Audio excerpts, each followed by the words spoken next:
Olá, boa noite. Tudo bem com você? Bom, antes de eu começar a nossa conversa de hoje, que a gente vai falar um pouco sobre a história que eu comecei a contar nessa semana, sobre como foi com o meu corpo, como foi uma reconexão com o meu feminino que aconteceu através do meu corpo. Eu preciso saber se o áudio tá ok. Quem tá aí, por favor, pode escrever para mim, dar um oizinho e me dizer se o áudio tá ok, por favor, antes de eu começar a nossa conversa de hoje. Boa noite, Mari.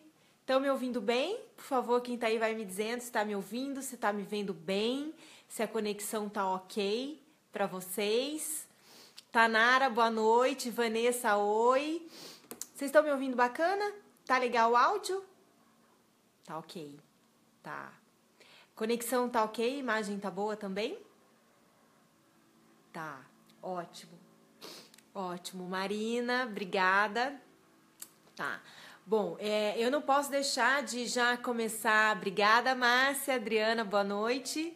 Eu não posso deixar de começar essa conversa sem, claro, lembrar que se vocês, mulheres, estão conectadas, estão acompanhando essa semana tudo que eu tô falando sobre eu e o meu corpo, sobre a ginecologia emocional e tudo que ela pode trazer de bom para as nossas vidas, convido a saberem mais se cadastrando num link que eu sempre deixo aqui na descrição do vídeo, no final do vídeo eu vou colocar, porque aí vai tudo pro e-mail de vocês. Tem bastante informação, tem encaminhado alguns e-mails, alguns assuntos sobre ginecologia emocional, que eu sei que a gente vai lendo, vai se reconhecendo e vai querendo saber mais, porque foi assim comigo também, tá?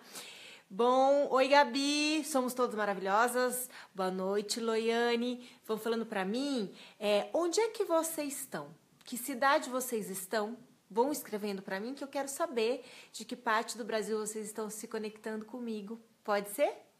Coloquem pra mim, por favor, a cidade de vocês. Boa noite, Juliana. Bom, vamos continuar a nossa conversa, então.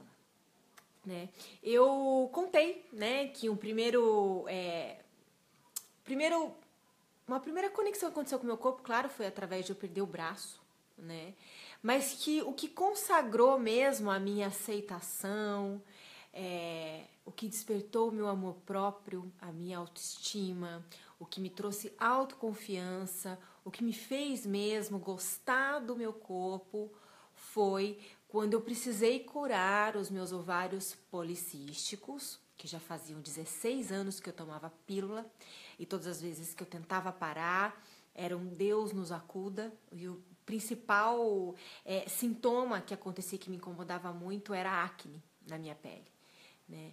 Então, nessa busca, foi quando eu encontrei a ginecologia natural, né? E aí eu fiquei encantada com a base dos ensinamentos da ginecologia natural, embora ela seja bem focada em tratamentos naturais através de ervas e plantas e que são ideais para quem não está com sintoma agudo, para quem não precisa de medicação ainda, para quem pode sanar o problema ou estancar o processo dele, né? Então é muito importante.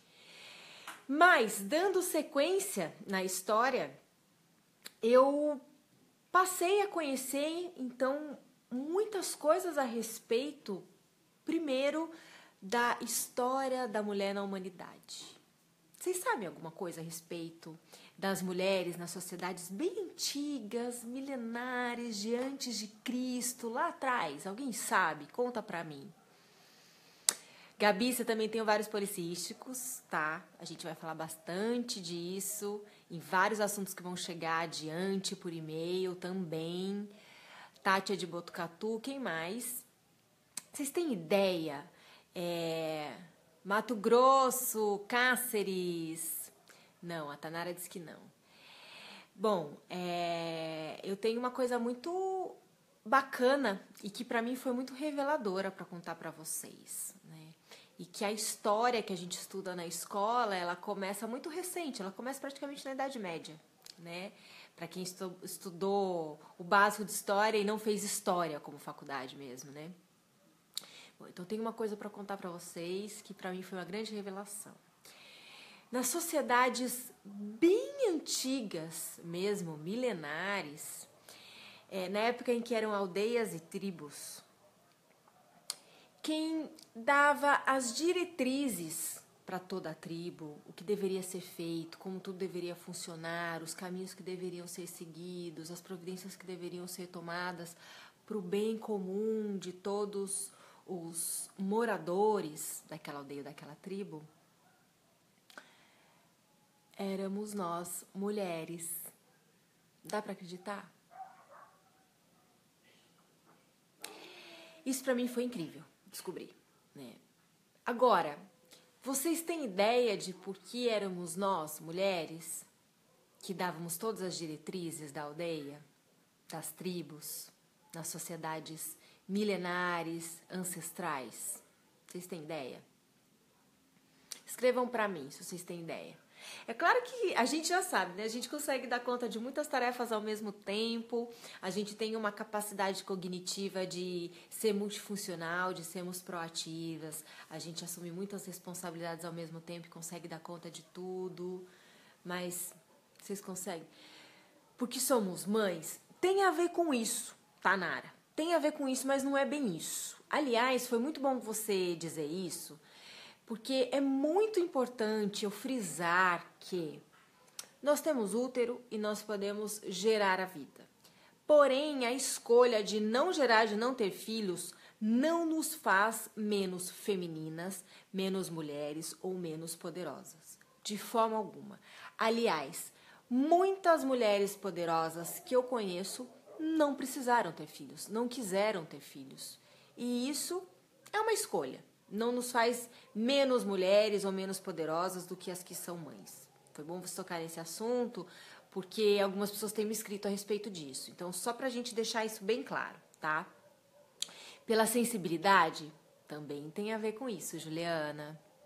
Que livros você recomendaria para termos acesso a esse conhecimento sobre a história da mulher? Beijo. Olha, a gente não encontra muita literatura sobre isso, porque a gente vive num sistema patriarcal, né? A gente ainda vive sendo como que eu posso dizer, secada pelo machismo, né? Então ninguém quer mostrar isso pra gente, senão a gente retoma o poder. São poucas pessoas que fazem o trabalho que eu tô oferecendo aqui. Mas se você der uma pesquisada mesmo no Google, mulheres na ancestralidade ou sociedades matricêntricas, vocês vão encontrar algumas informações a mais sobre isso. Ótimo, porque não sou mãe e não pretendo e sofro pressão. Fica na sua. Isso aí a gente escolhe, isso não nos faz menos poderosas. O importante é a gente ter consciência nessa conversa e na ginecologia emocional que o útero é o receptor das nossas emoções e comportamentos, ok? O caso sobre ser mãe, sobre gerar filhos, é outra conversa, ok? Bom, vou dizer para vocês então. Nós éramos eu não vou dizer as chefes, porque o teor da energia feminina não é chefiar, não é ter poder. Isso aí vem da energia masculina, né? O nosso cerne é o da colaboratividade, né? É o de sermos todos iguais, de estarmos todos trabalhando juntos em colaboração em prol de todos, né? Então, as mulheres eram o centro das diretrizes das sociedades naquela época, porque, em primeiro lugar, elas tinham útero, não necessariamente por gerar vida, mas porque o útero, através do ciclo menstrual, é uma bússola do nosso comportamento e mais. Durante o nosso ciclo menstrual, que ele começa do primeiro dia de menstruação até o último, que antecede mais o primeiro dia de menstruação, que de algumas mulheres são 28 dias, de outras 25, 26, pode variar isso, nós temos fases diferentes. Aquele ditado que dizem que nós somos de lua, as mulheres são de lua, é verdadeiro.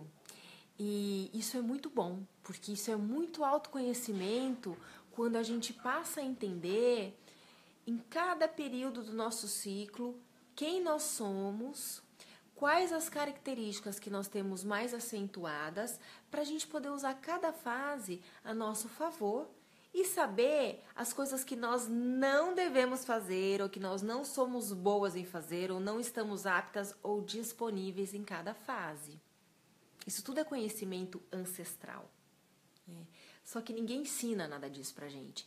Então, as mulheres das sociedades antigas, quando as sociedades eram matricêntricas, elas eram tão conectadas com o próprio corpo, elas sabiam fazer tão bem essa leitura que a ginecologia emocional ensina, que elas tinham uma intuição muito aberta, um autoconhecimento muito poderoso, e na época em que elas estavam na menstruação, que era chamada de lua, né, quando elas estavam na lua, elas conseguiam não só ouvir a si mesmas, fazer um mergulho profundo em si mesmas, fazer uma avaliação do ciclo que estava terminando para o que ia começar, como também elas conseguiam terminar esses dias de lua, esses dias de menstruação, já sabendo quais eram as diretrizes, os rumos que aquela aldeia deveria tomar para fazer a sua própria subsistência.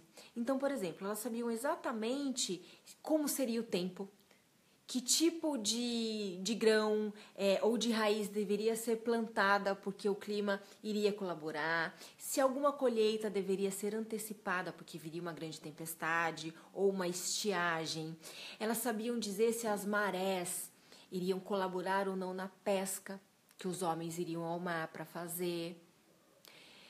Olha só que coisa linda isso. E tem muito mais detalhes na história da mulher, da humanidade, das sociedades matricêntricas e que a gente não sabe porque não é interessante para o mundo que a gente saiba. Porque se a gente descobrir toda a sabedoria que nós temos sendo mulher, né, tendo útero, e eu também vou falar sobre quem não tem útero, a gente vai voltar a cuidar da sociedade, né? E a gente vai voltar. Eu faço esse trabalho, muitas outras mulheres fazem trabalhos parecidos, tem muitos trabalhos, inclusive, de ginecologia natural, que é o que me deu a base para criar o trabalho de ginecologia emocional, né? A gente vai, aos poucos a gente vai. Mas vejam como está tudo deturpado, como está tudo revirado, como que as coisas se inverteram completamente. Por quê? Né? Porque é muito poderoso, é muito bonito, é muito rico ser mulher. E quando a gente se conecta com o nosso corpo e aprende a fazer essa leitura sobre as respostas que o útero nos dá, sobre o que o nosso ciclo menstrual, com mais ou menos fluxo em alguns meses, mais longo ou mais curto, dependendo do mês, ou quando a gente não menstrua, tudo isso tem significados. E tudo isso nos dá não só autonomia sobre o nosso próprio corpo, como nos direciona para que história, para que acontecimento, para que fato está acontecendo na vida da gente que o meu útero está me apontando com essa irregularidade. É muito poderoso, é uma bússola comportamental tudo isso, né? E é isso que eu estou tentando fazer. Eu estou mostrando para vocês algo que eu vi. Eu tive uma base na ginecologia natural, que eu falei num primeiro vídeo que eu postei essa semana sobre a minha história com o meu corpo. Se você não assistiu esse vídeo, está disponível aqui na fanpage e está no meu canal do YouTube também. Assista esse vídeo, né? Então, eu fui vivendo os processos para curar os meus ovários, fui entendendo, fui confiando, fui me abrindo, fui me conectando, parei com a pílula. Não tive mais medo de engravidar fora do período fértil, porque isso não dá. Vocês podem me dizer que alguém ficou grávida no período menstrual. Você pode me falar, eu engravidei no período menstrual. Gente, biologicamente isso não tem como acontecer. Se não tiver um óvulo lá, não tem como outra coisa ser fecundada e virar um filho no nosso ventre. Não tem. O que acontece, e é uma informação importante, acontece comigo, inclusive, é que algumas mulheres podem ter um sangramento durante a ovulação. Alguma de vocês já teve? Já notou? Pode ser desde aquela borrinha escura como um sanguinho vivo mesmo. Alguém tem aí sangramento durante a ovulação? Ai, a Michelle entrou. Oi, Mi, tudo bem? A Michelle é doula e ela é do Bem Gerar, um espaço que acolheu o workshop de introdução à ginecologia natural que eu fiz nesse primeiro semestre. É uma mulher muito conectada.